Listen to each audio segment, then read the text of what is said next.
Quelle possibilité pour Gunther à WrestleMania 40?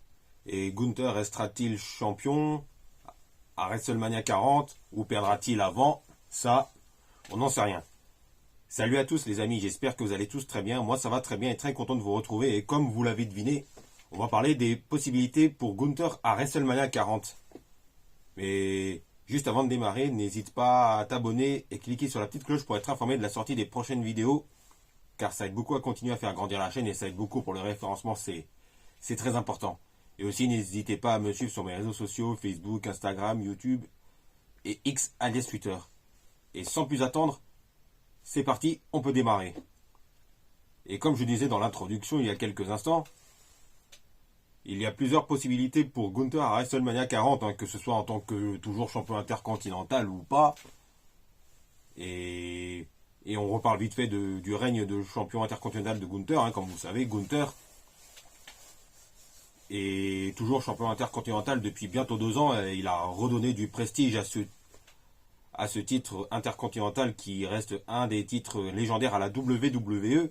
Et il a dépassé le record du plus long règne de champion intercontinental du Honky Tonk Man en septembre dernier.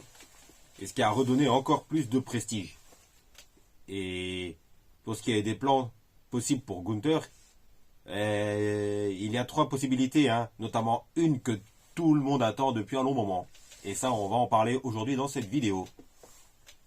Première possibilité pour le général du ring autrichien, ce serait le dream match qu'on attend tous depuis un long moment face à Brock Lesnar. Et comme vous le savez sans doute, les gros plans prévus par la WWE seraient le grand retour de Brock Lesnar lors du Royal Rumble. Et du coup, pour cette première possibilité, je vois bien Gunther a officialisé sa participation au Royal Rumble match. Et je le vois bien faire encore une fois un très long parcours, lui qui a le record de la plus longue présence dans un Royal Rumble match. Et du coup, vers la 30e place, je vois bien Brock Lesnar faire son grand retour en 30e afin de confronter Gunther pour un face-à-face de titanesque où Brock Lesnar éliminerait Gunther ou l'inverse, ou s'auto-éliminerait tous les deux. Ce qui nous amènerait vers un début de rivalité entre le général du ring et Brock Lesnar. Et par exemple, à Elimination Chamber, on pourrait très bien avoir un Elimination Chamber match en Australie avec Gunther qui défendrait son titre intercontinental face à, par exemple, on peut rajouter Jey Uso par exemple, ou on peut rajouter d'autres participants comme, j'en sais rien, Bronson Reed, tu peux rajouter Shinsuke Nakamura, ou j'en sais rien. Et par exemple, vers la fin de Elimination Chamber match, on aurait la finale entre Gunther et Jey Uso, où on pourrait avoir Gunther qui est tout proche de remporter son match et de conserver son titre intercontinental jusqu'à l'intervention surprise de Brock Lesnar vers la fin du match, qui profiterait, j'en sais rien, d'une élimination d'une superstar qui sortirait de la cage, et Brock Lesnar en profiterait pour rentrer et confronter Gunther et lui porter son F5, ce qui permettrait à Jey Uso de devenir champion intercontinental pour la première fois. Et du coup, on a notre dream match entre Gunther et Brock Lesnar à WrestleMania 40. Et je pense qu'on attend tout le monde attend ce match, y compris moi, depuis un long moment. Et moi, j'ai très envie de voir ce match qui aurait clairement de la gueule, que ce soit dans la nuit 1 ou dans la nuit 2 de WrestleMania. Et ça serait énorme. Ce serait énorme comme match, et peu importe le vainqueur, on va dire, ce serait énorme. Et ensuite, du coup, d'un côté, on aurait par exemple Jey Uso face à le match Jey contre Jimmy pour le titre intercontinental à WrestleMania 40. Franchement, ce qui serait une possibilité aussi. Et après, autre possibilité pour Gunther, ce serait, justement, on en parlait un petit peu de Jey Uso. Ce serait qu'il défendrait son titre intercontinental face à Jey Uso. Car, comme vous le savez sans doute, depuis quelques semaines, Jey Uso est plus ou moins impliqué dans une rivalité avec Imperium. Et encore une fois, je ne sais pas s'il y en a qui ont vu Raw cette semaine. Enfin, moi, je regarde pas Raw, mais je regarde juste les résumés de Raw. Et ben, on a eu encore Jey Uso qui est venu sauver Xavier Woods d'une attaque de Gunther. Ben, il me semble que c'est ça que j'ai vu, je crois. Et ce qui nous amène clairement vers une piste de la possibilité d'un futur match entre Gunther et Jey Uso. Et tout le monde, enfin, peut-être du coup à Elimination Chamber ou à WrestleMania 40. Mais c'est là où j'en viens, justement. C'est que Gunther ne serait pas obligé de défendre son titre à Elimination Chamber. Et il pourrait très bien attendre, on pourrait très bien attendre WrestleMania 40 pour avoir le match Gunther face à Jey Uso pour le titre intercontinental à WrestleMania 40. Et là, franchement, c'est un match qui aurait de la gueule hein, dans un grand PLE comme WrestleMania par exemple. Et voir Jey Uso détrôner Gunther et devenir champion intercontinental pour la première fois de sa carrière, ce serait un très bon WrestleMania moment pour lui. Et je pense que Jey Uso peut avoir un très bon règne de champion intercontinental.